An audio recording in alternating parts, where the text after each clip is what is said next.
Welcome, everyone. I'm Dick Deming. I'm Medical Director of Mercy One Cancer Center in Des Moines and the founder of Above and Beyond Cancer. Welcome to our weekly cancer education series. It's brought to you in part by a grant from the Iowa Oncology Society. And our guest tonight is Dr. Deming. No, not me, Dr. Katie Deming. Welcome, Dr. Katie Deming. It's so nice to meet you, Dr. Deming. It's funny.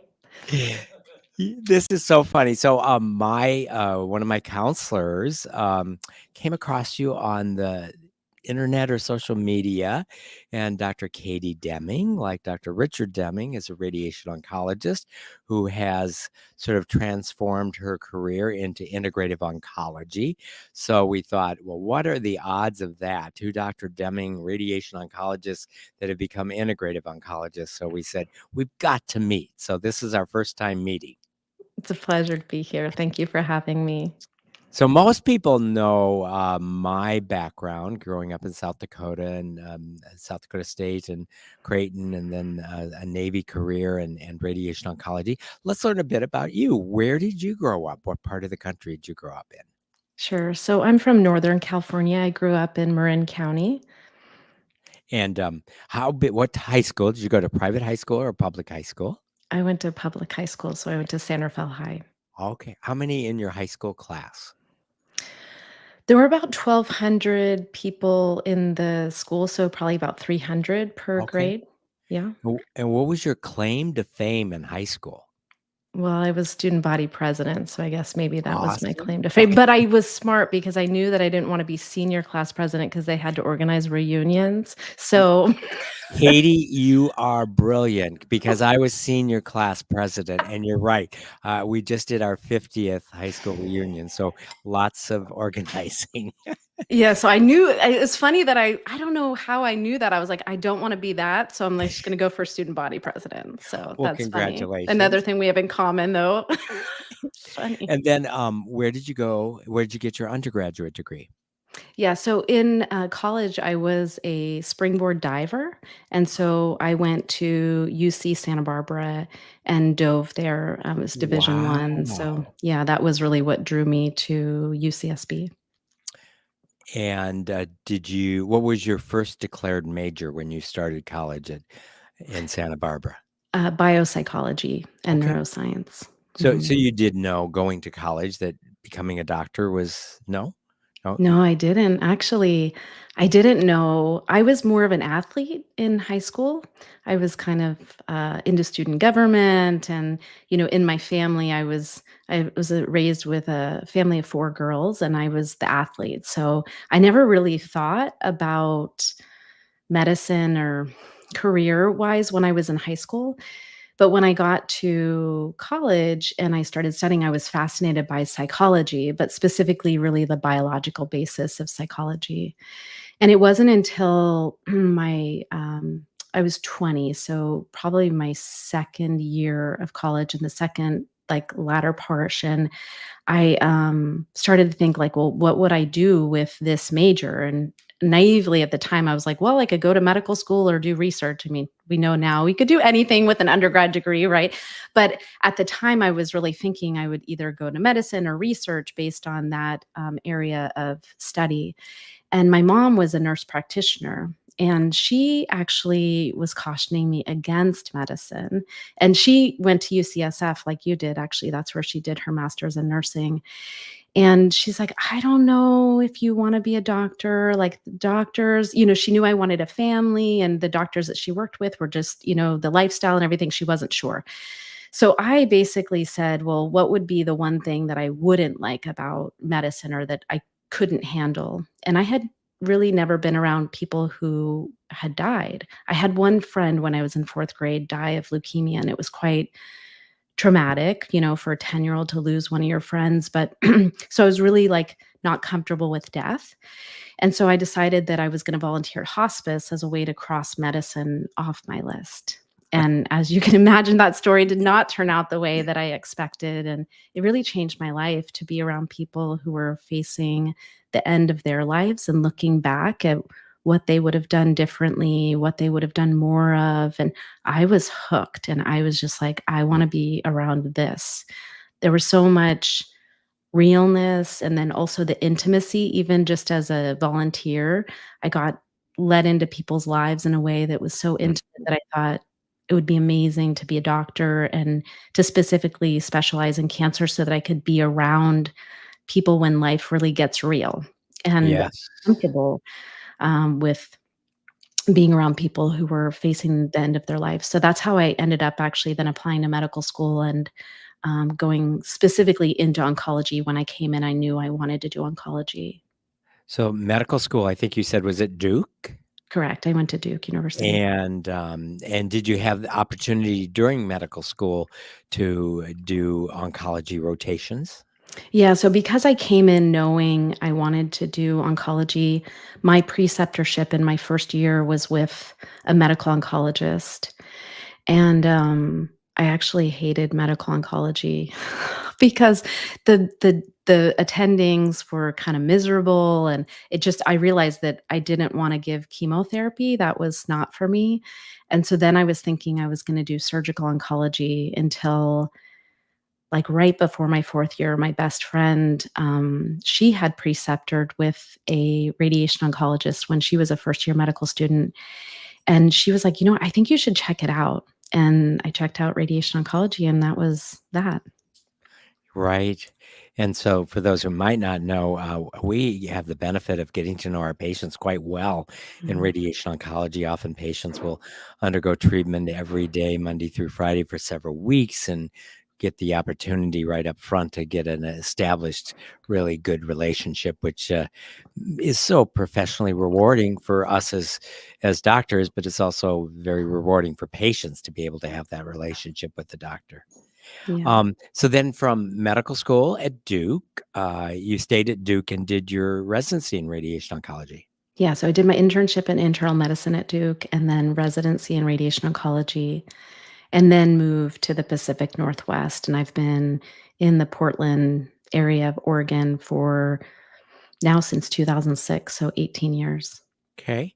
And tell us a bit about your practice as a radiation oncologist. We're going to get to the transition of your practice into integrative oncology, but tell us a bit about your radiation oncology experience, kind of the type of practice you were in, and what you learned about yourself as as a real doctor, not a resident. Yeah.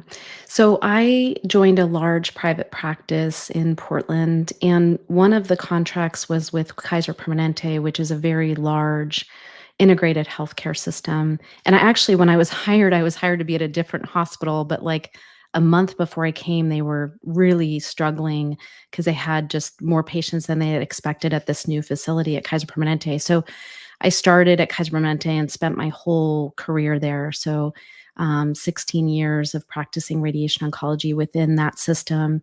And we had a large practice. So, started just 4 radiation oncologists, but by the time I left, there were 9, which is quite a large practice for radiation oncology. And because we had a large practice, I was able to specialize, and I specialized in gynecologic and breast cancer. And then I also, am interested in healthcare leadership and design of cancer care, and so I also served in various leadership positions. I served as chief of medical oncology, which is kind of weird to have a radiation oncologist as the chief of medical oncology, but I did that because they needed to basically redesign their whole medical oncology division, so I did that for them, and then after that, I served as the medical director of all cancer services, end-to-end cancer care from prevention screening all the way through survivorship at end of life. Um, and then basically, at the end of my career, had been nominated because of the work that I had done in the Northwest region to be national medical director for Kaiser Permanente's. They were creating wanting to do an integrative, not integrative medicine, but like integrate their cancer services nationally. And so I had been nominated for that position where I would have been in charge of cancer care for 12 million Americans. So that was like right at the tail end of my career. And then I had like, very serious event that just changed everything for me and what ultimately led me to leave Western medicine and radiation oncology and start practicing in an integrative fashion. Will you are you comfortable Yeah, sharing that event? Yeah. sure. So most people know of a near death experience where someone, basically their heart stops, they have a metaphysical experience and they come back and they're changed and different. But many people don't know that there's something called a shared death experience that can happen. It can happen in a couple of different scenarios. It can happen for family members who are with a loved one who passes, and it also happens with healthcare professionals who are at the scene where someone dies. And that other person, whether it's the family member or a healthcare professional, has a metaphysical experience a lot like a near death experience where they experience the love and the light and the just overwhelming love. And that happened to me in the fall of 2020. And I didn't know what to make of this experience, but it fundamentally shifted things for me and really made me start to question the way that we were treating cancer in the Western system and just realizing that I felt like there was more to the story than just what we had been doing with, treating the cancer, that Mhm. that maybe we weren't getting to the root cause of it. And the other thing that had been brewing around this for me, was that, and I think I heard this parable in 2018, but the parable was, it was at a meditation retreat, and I heard this story it's about a river and a village by the river. And the story goes something like this, that there was a village perched on the shore of a river. And one day the villagers noticed a body drowning in the river. So the villagers, sent someone out, rescued the person. And then the next day there were two people drowning in the river. So the villagers sent two villagers out to rescue them, got them onto dry land. And then the next day there were 4 and then 8 and 16, and every day the number of people drowning in the river was doubling. So the villagers organized themselves and they created these elaborate rescue systems and were rescuing all of these people off of the river, and the village elders were praising the villagers for such a great job. And I was at that meditation retreat and heard this story with one of my best friends who's a GYN oncologist, and I looked at her and I said, this is Western medicine, and what's going on upstream? Why are more and more people getting sick? And also, by the way, when we get them on dry land, how do we know they're not going to fall like back into the river? Like, if we don't really understand what's making them sick in the first place, how are we going to keep them well? And so I had already started to have these feelings that maybe we were missing something in the traditional system. And then this experience that I had in 2020 just, opened the gates where I couldn't ignore it anymore, and I realized I had to make some tough decisions to shift to be able to explore healing in a different way. Mhm. And the individual who died when you had your metaphysical experience, was it a patient of yours that you knew well? No, so the interesting thing is normally this happens in, like, emergency rooms or actually at the scene of where the person transitions or dies, but for me, mine happened remotely, which was really interesting. So, I was meditating, so I had been in a practice of meditating, and I was meditating, and a woman's voice came in, and she started talking to me in my meditation. And when I say talking to me, I don't know that I heard her as much as I could tell she was talking to me and I knew what she was saying. And she said to me, I can't let go, but it's not because of me, it's because of them. And instinctively, I knew that she was dying and I knew that she was talking about her family or friends. And because I'd spent, because I have this comfort level around death and dying, I had spent a lot of time around patients who were near the end of their life. And so this was very kind of normal for me. And so I just started talking to her and I said, there's no rush. You'll know when it's time, and I'll stay with you. And so I sat with her in this meditation. And at some point in the meditation, I saw who it was. And I had a colleague at work who was an administrator for cancer care, and she was in her early 30s, and her best friend was dying of breast cancer, and her best friend was also, I can't remember if she was late 20s, early 30s, but very young. And so I had been helping my colleague care for her friend who lived like 3 hours away, and so I was coaching her on how does she make sure her wishes were, granted, that she could stay home, that she wasn't in the hospital when she passed, and also coaching my colleague on how do you deal with the loss of a best friend when you're in your early 30s, since that's just not something most of us are expecting. And I saw that it was Misty, which Misty is the best friend of my colleague at work. And so I sat with her. The meditation, I was probably in the meditation like somewhere between 30 and 40 minutes. But at some point, I started to feel her pulling up and away from her body. And like her soul, I guess the best way I describe it is pulling up and away. And I heard these pops, like pop, pop, pop. And then all of a sudden, the sky opened up and I was like in the sun. That's the best way that I can describe it. It was just the most loving, warm light that I've ever imagined. It's like beyond anything I've experienced, anything I could even imagine. And she gasped and she said, "Oh my gosh, it's so beautiful." And I could tell she was crying because it was so beautiful. And then she was gone, and I was just in this space of just love and light and bathed by just this beautiful, beautiful love. And I don't know how long that I was there because time is like very, um, like doesn't exist, I would say, in that space. But I was there for some period of time. And then I came out of the meditation and I was like, what just happened? I had no concept for what that was. And I was like, I don't know if I'm like losing my mind. I don't know what just happened. And I just went to sleep that night. I didn't tell my husband or anything that had happened because I was like, he's going to think that something's wrong with me. But the next morning, I woke up to a text from my colleague thanking me for helping her with Misty and that Misty had died the night before. Mm. And at the moment, I was like, do I tell her? I didn't know if it would be upsetting for her or, so I didn't know what to do about it. But I said, this is probably a weird question, but what time did Misty die? And it turns out it was within minutes of that experience that I had had within meditation. And I think that if I hadn't had that text the next morning, I probably would have just been like, I don't know what that was, and just Mm. written it off.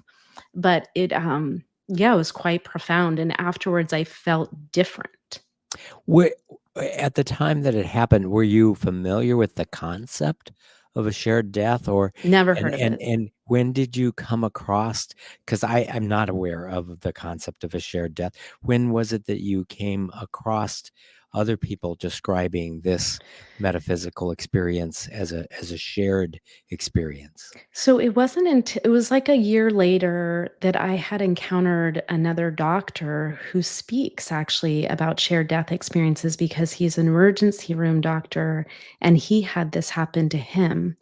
And he was friends with all these doctors who are either speaking about near death or shared death experiences, like Eben Alexander. I forget the name of his book. He's a neurosurgeon who had a near death experience and wrote about it, but he's friends with all of these other doctors. And so he said, "Oh, well, you're just one of us." And I was like, "What do you mean?" And so he explained to me, "Well, yeah, that's called a shared death experience." And I was like, I had no idea. And I really didn't know what to do with it for a long time. I was like, I I knew it was real and I knew that something had happened, but I didn't know exactly what it was and I didn't have the language for it. And from what you know about others who have this, is there something special about those individuals who, like you, that have a shared death? Do the individuals have one tend to have multiple shared death experiences, or is it often just a one and done? So I don't know the answer to that question. The other doctors that I know who've experienced it oftentimes they then become very spiritual, and so then it creates some shift in their work, and so then they end up working in kind of more of a spiritual way. But for me, I, realized after that this happened, I had a patient, it was probably so that happened in, like, late September, and then in April of the following year, so, like, whatever, 7 months or so later, I had one of my very dear patients who she had been with me for, she was diagnosed in 2006, and then this was 2021, so, she'd been with me for quite a long time, is that 14 years, I guess, and, she was, dying of breast cancer that had spread to her brain, and she was in a coma, and I happened to be on vacation, and her husband, because they trusted me and we had just such a close relationship, he was texting me to help him make decisions for his wife. And, so she really didn't want to die. I mean, obviously, this is something that's hard for many people, but she was very young. She had a daughter who was 8 years old. They had, tried really hard after her diagnosis to have a child, and she had this daughter, and she was just set on not leaving, I'm sure you've seen this in your career, young mothers who are really set on living, they can experience quite a lot of pain and suffering in their experience with cancer of just keeping pushing through, like, all of these treatments and things, and so she had been kind of on that route, and, but she was in a coma, and her husband was like, "She just does not wanna go," and I said, I know this is really weird, but I said, "I had this experience, and I think that I might be able to help her just to check in on her and see if she needs support as she's making this transition." And, he really trusted me, so he's like, "Whatever you think that needs to be done or whatever you can do to help her, please." So then I just started checking in on her in meditation. And initially she wanted, she's just, it was funny because it was almost like the way I could describe it, it was almost like a bee like buzzing at me, like, "No, I don't want to go. I don't want to go." And I was just like, "No, I'm not saying you need to go. I'm just saying I'm here. If I can support you in any way when you're ready, I'm here for you." And so ultimately, over the next couple days, I kept checking in just on her in meditation, and basically she became open and was, ready to make that transition. And so I was able to help her. And for her, it was different. Rather than with Misty, it was like this opening of the sky that just, engulfed me. For her, it was like she had to walk up this grassy knoll, and there were two people at the top of this hill, and one of them was this giant man who was like 300 pounds, looked like a bear to me. I would say he was like 6'3", at least 300 pounds, just this giant bear of a man. And then this tiny little woman who had kind of curly hair. And so I helped her, she made her way up to these, people who were meeting her.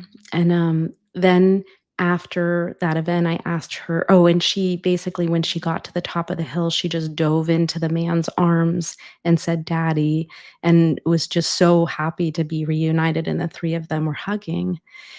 And so afterwards, I asked her husband, I said, "Does she have any relevant relatives?" I didn't want to say the dad because I just didn't want to prompt him to give me something that I wanted to know if this was real.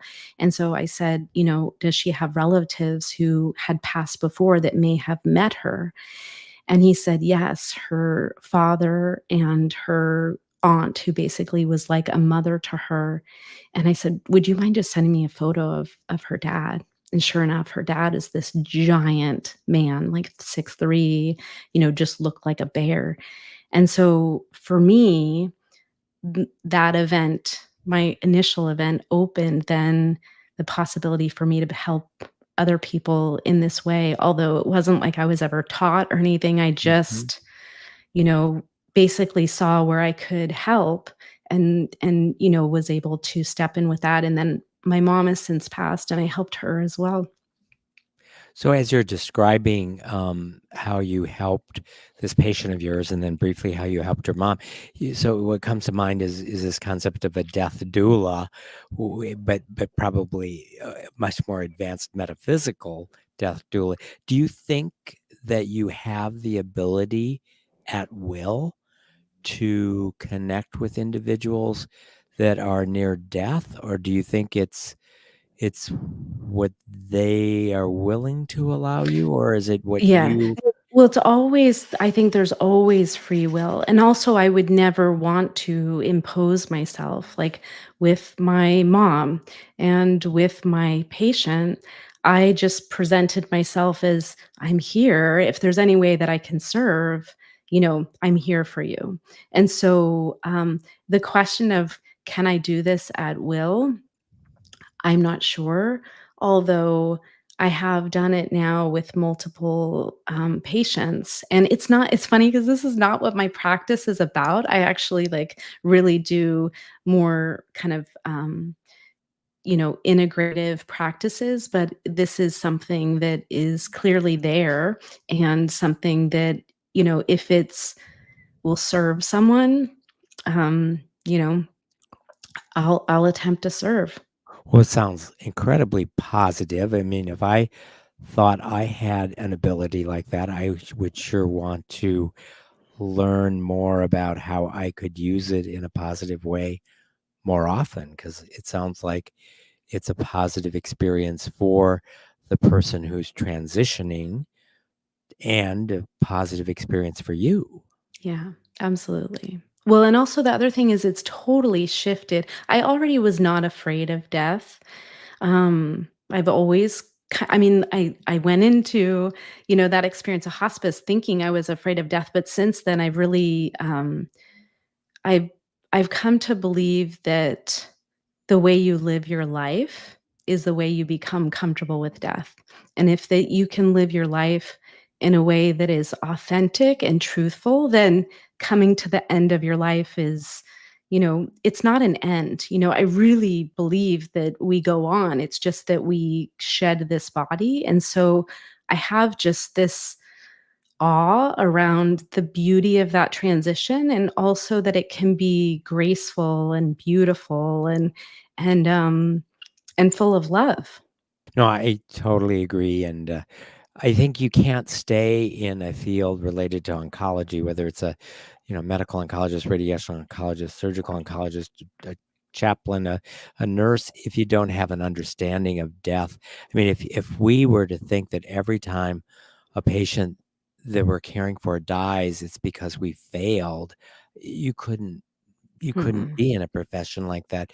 So there is this understanding um, that we will all die, and that and that there was a long time that the world existed before we were born, and we don't really mourn those millennium that we weren't alive before we were born. And so in many ways it's just like there's no reason to mourn the millennia that's going to exist after we're gone. So I agree with you.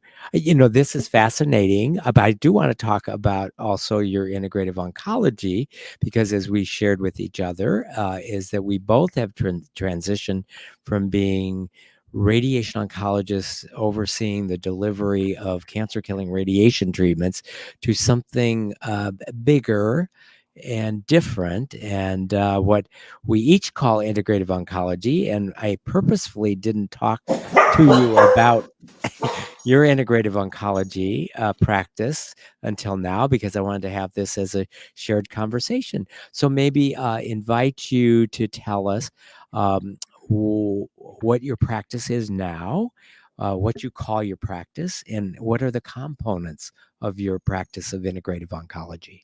Sure. So after when I decided to leave my career as a radiation oncologist, I spent several years, like basically, because I that had experience happened in 2020, and then I ended up leaving in 2022, but I didn't launch my practice until just a year ago, actually, this month, so the fall of 2023.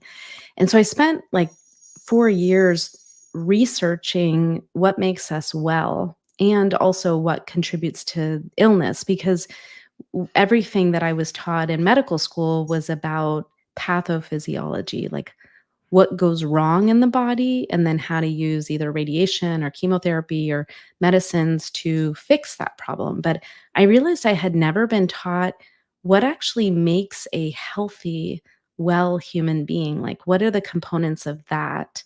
And so, as I really learned about that and also learned about healing, healing is bringing wholeness back to the person, and wholeness really is not just physical, but that's what we mainly have been focused on in Western medicine, but it's also the emotional, mental, and spiritual components that you need all four of those to bring wholeness back to the person.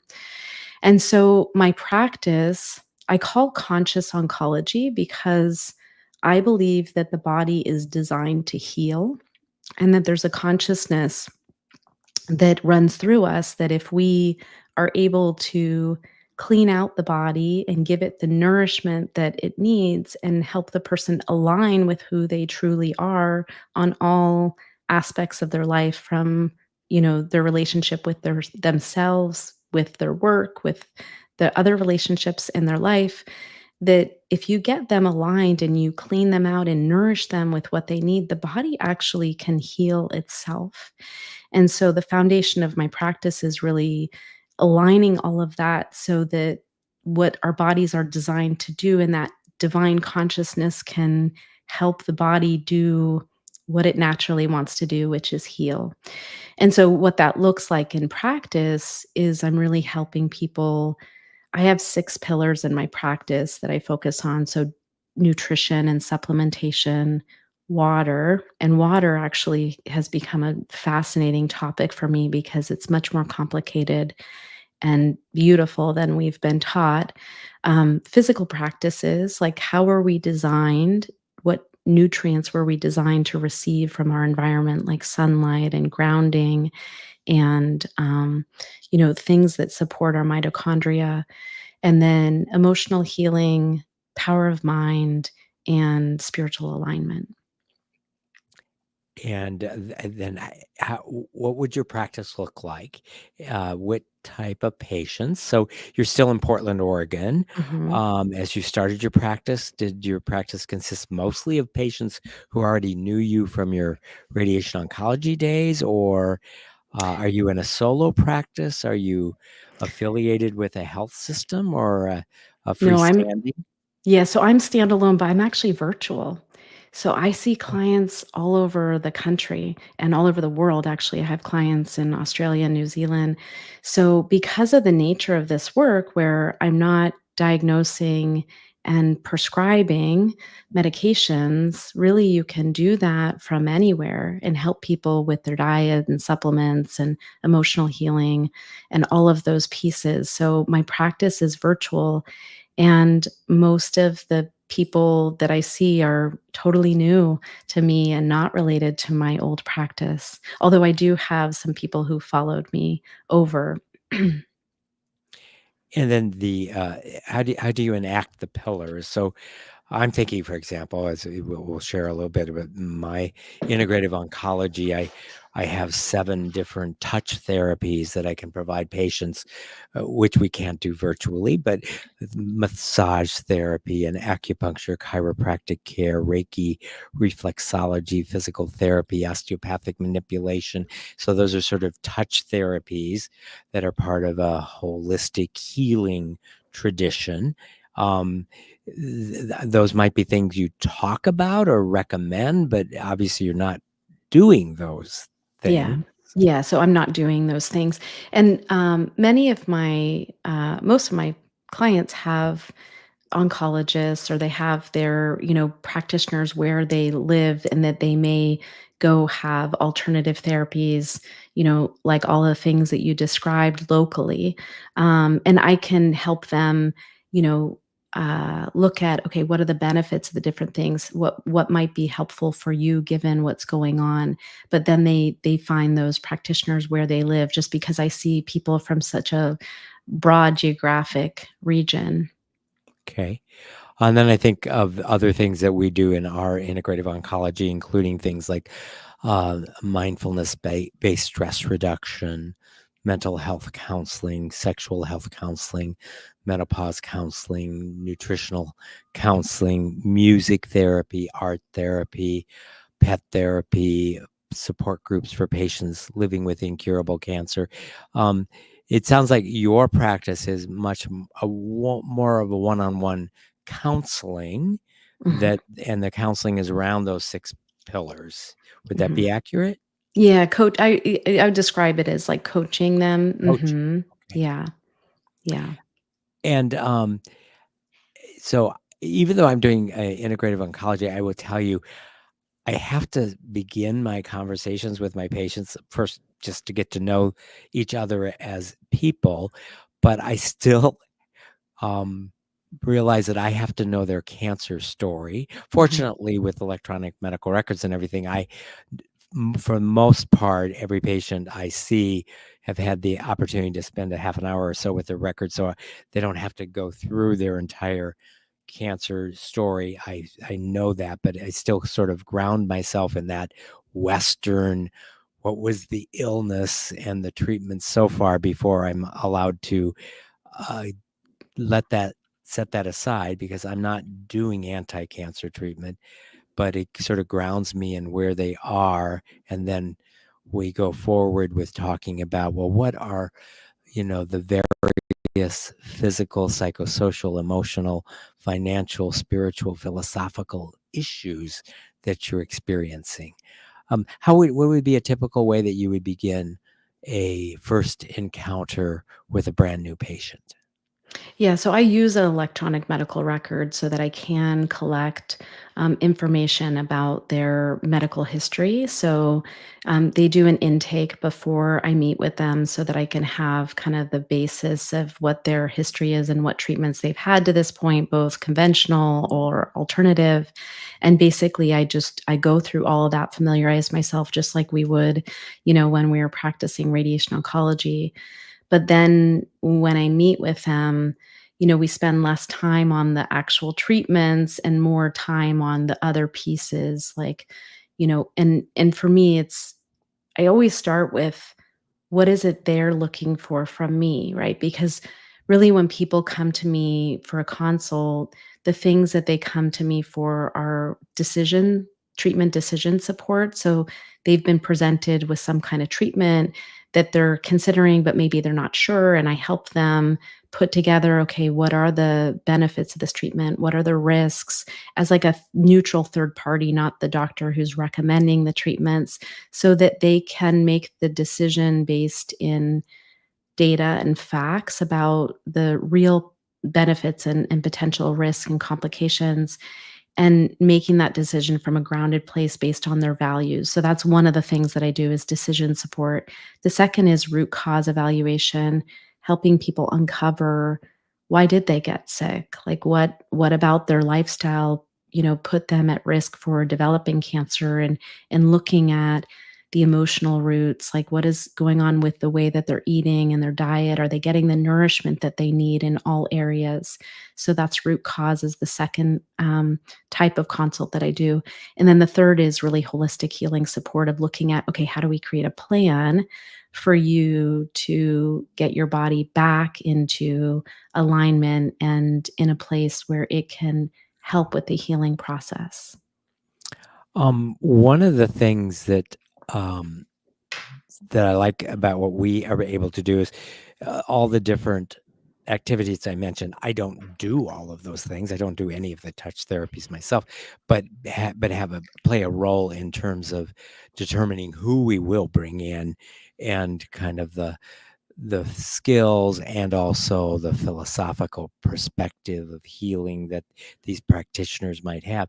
Do you ever worry that as you're talking about services that they might have to go out in their own community and get, that you don't have any control over exactly what's going to happen as they go into various settings of therapists that might be doing touch therapy or counseling? Well, so for the emotional component, Sorry about that. For the emotional component, I have a specific provider that I use with my clients, and we do something that is very specific around the subconscious mind, and the way trauma is held in the subconscious. And so I'm very particular about who my clients see. So that piece, I absolutely only send them to this one person to do that piece of the work. In terms of like touch therapy or massage or chiropractic, I that's not a huge part of the things that I'm working with people on. I'm Those are important, but those are things that oftentimes they're doing on their own already, or and I have some resources like for lymphatic, like education and that kind of thing, but um it's less about my practice is more about teaching them how to live differently, because I believe that when cancer is growing in the body, it's a sign that things need to change and that their lifestyle needs to change. So what I'm really looking at is, all areas of how do they change their life, and then but the emotional healing is a big part of that, and that is the part that I'm most kind of particular about. And then also for like power of mind, I have a hypnotherapist who works with me, who does um, some specific recordings. And so I do have some practitioners that I work with based on the things that kind of are core to my practice. Is there any aspect of radiation oncology that you miss? And then I also wonder, especially prior to COVID, I remember so many times saying, if they pass a law that I can't hug my patients, I'm out of here. And then COVID happened and they basically passed a law that I couldn't hug my patient. But I still have patients that, now that COVID has waned, that insist on a hug. And I would say not just a hug, but being in the same room with someone and touch that can happen. Do you miss any aspect of being that type of doctor in a room with a patient where you listen to their heart and lungs and you know touch them during an examination or when appropriate and offered hug at the beginning or the end of your visit?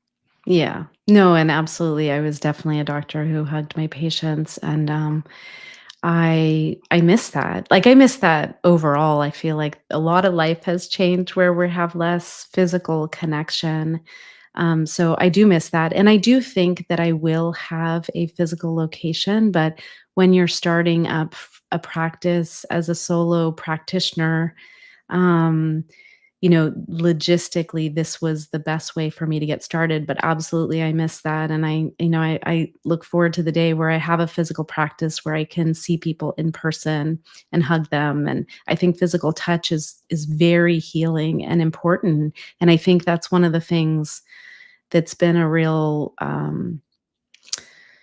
sad thing since COVID is that we touch each other less, we, connect physically with other people less than we did before. Hmm. Yes. Um, what would be your ideal practice as you're developing this practice? And you already mentioned you would like someday to have a physical presence that you see people in person. How would you what would be your ideal setting, and would you call it oncology? I mean, as an oncologist, you and I both know that many of the things that we do that are integrative can be done as part of a healing uh, practice, whether somebody had cancer or didn't have cancer. Do you always see yourself limiting your practice to individuals who have had a diagnosis of cancer, or do you see yourself expanding around wellness in a more holistic, less oncologic way? Okay, so I'll answer the second question first. So, initially, when I started this practice, I was like, I want to get upriver and I want to tell everyone how to stay healthy, especially since the statistics today say that 1 in 2 men and 1 in 3 women will get cancer in their lifetime, that I wanted to get upstream and teach people how to get healthy before they got cancer.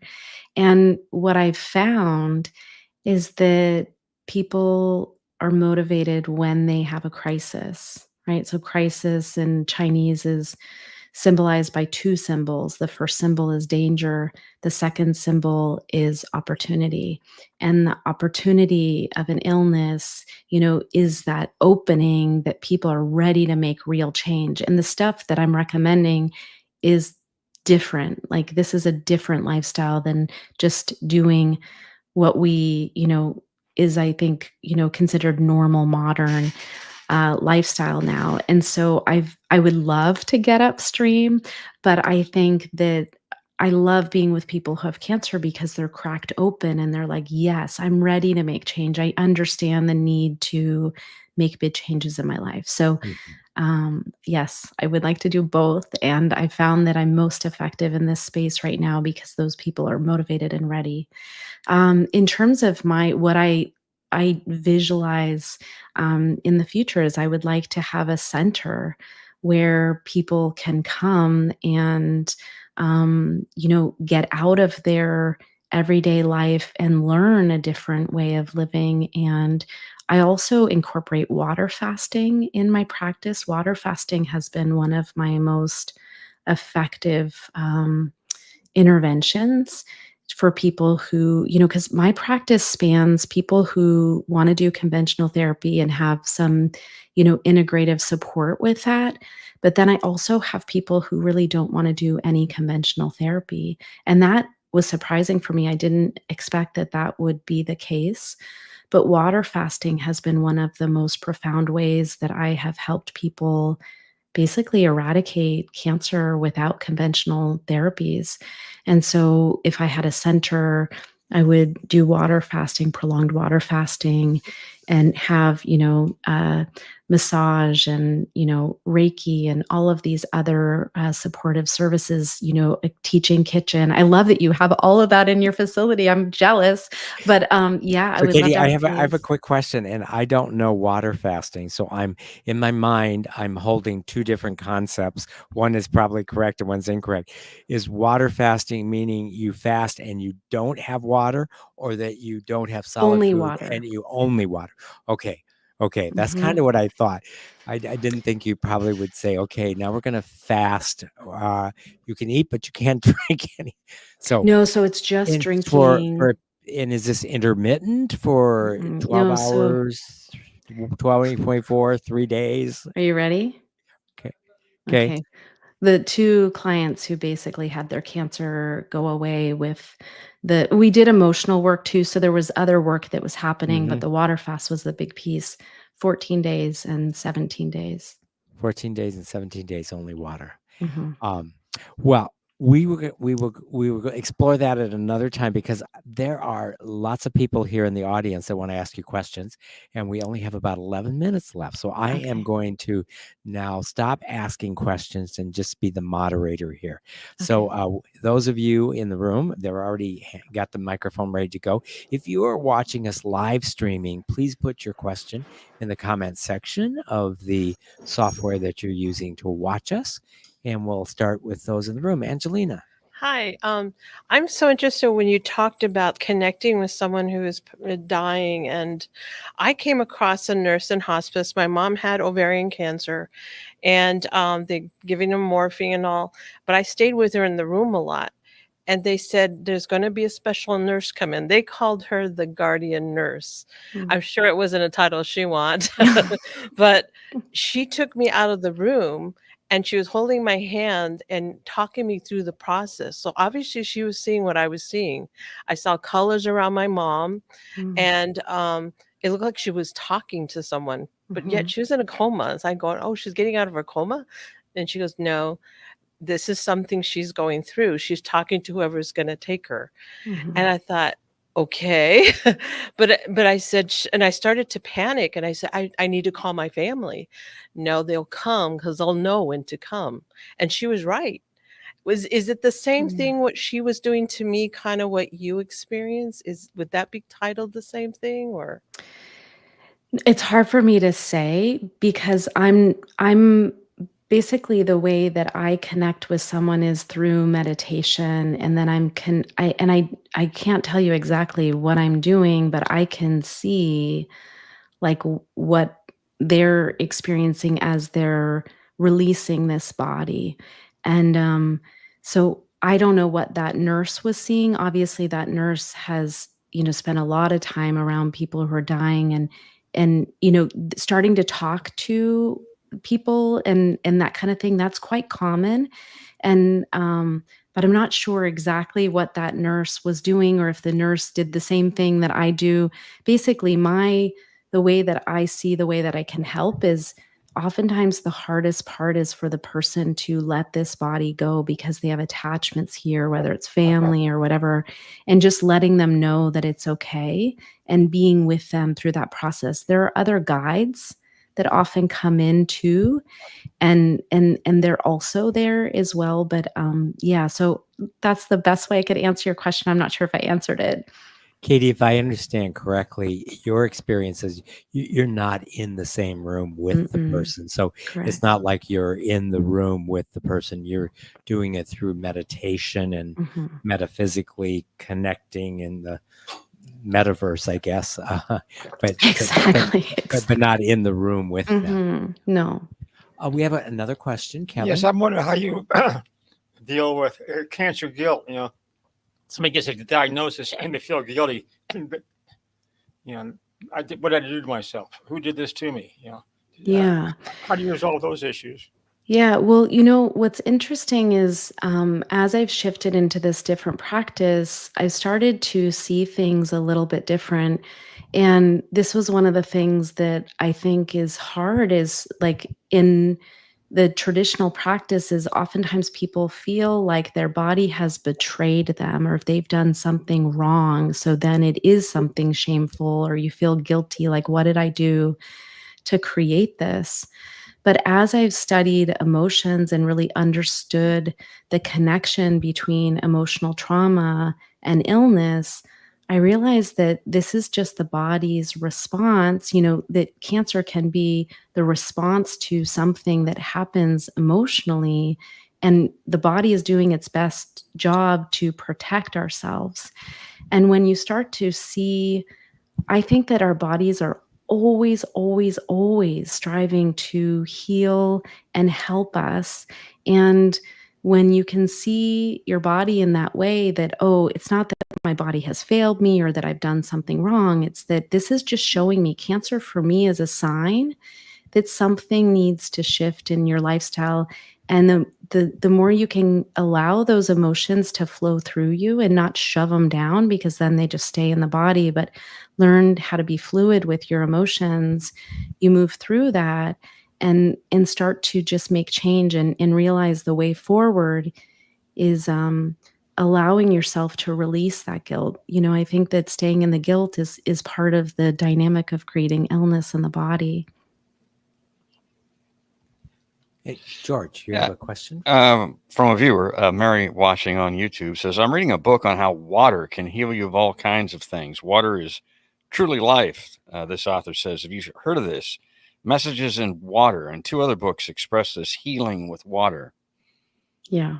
So this is what I was alluding to and actually this comes to the work of, I don't know which books exactly that she's referring to, but the work of Professor Gerald Pollack at University of Washington, who discovered the 4th phase of water, that water actually exists in 4 phases, and that in our body, the ideal structure of water is actually in this 4th phase, which is called structured water or easy water for exclusion zone water. And it's like plants. So plants actually in the desert, people can survive without water by eating plants because the water in the plants is so hydrating because it's structured. we're similar to the plants in that we are 99.9% water by molecule. So by volume, we're 70% water. But if you look at the molecules in the body, we're 99.9% water. And water is the source of life, but water also holds a structure. And that structure of the water can be affected by the sun. So the sun is actually a way that structures our water. Connecting with the earth structures our water. Connecting with other people, that hugging we were talking about, that structures our water. But then also negative emotions can fracture the water. And this comes from the work of Dr. Emoto, who basically showed the effect of spoken word and emotions on the structuring of the water.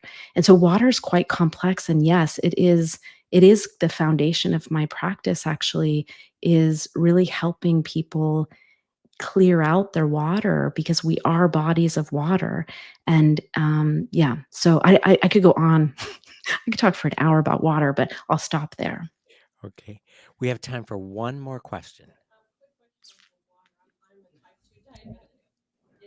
something that not recommended for those that are diabetic to try the water for 14 days or? Yeah, so a water fast is something that someone can't be on. It's something that needs to be supervised. Number one, it needs to be supervised by someone who knows how to do this. But you can't be on medication. So if someone is diabetic and on medication, that's going to be problematic. So there are certain things, and I have clients who can't do water fast, so we find other ways of using intermittent fasting or dietary changes to help get similar effects. But yeah, so prolonged water fasting is something that is, there are certain criteria to be able to do that. Great.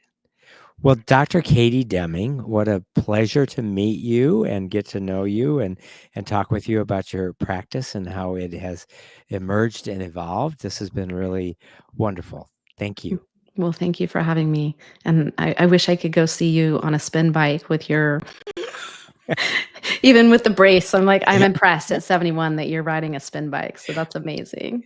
Well, thank you. And yeah, we'll have to figure out a time to meet somewhere in between, Person. or maybe I'll have to do a West Coast tour of integrative oncology practices. So this has Yeah. been very good. If any of you watching the show tonight, either in person or virtually, know someone that would benefit by watching this program, it will be available on demand beginning tomorrow at the Above and Beyond Cancer YouTube channel and the Mercy Cancer Center website. I hope you'll join us again next week for our cancer education series. Thanks, everyone.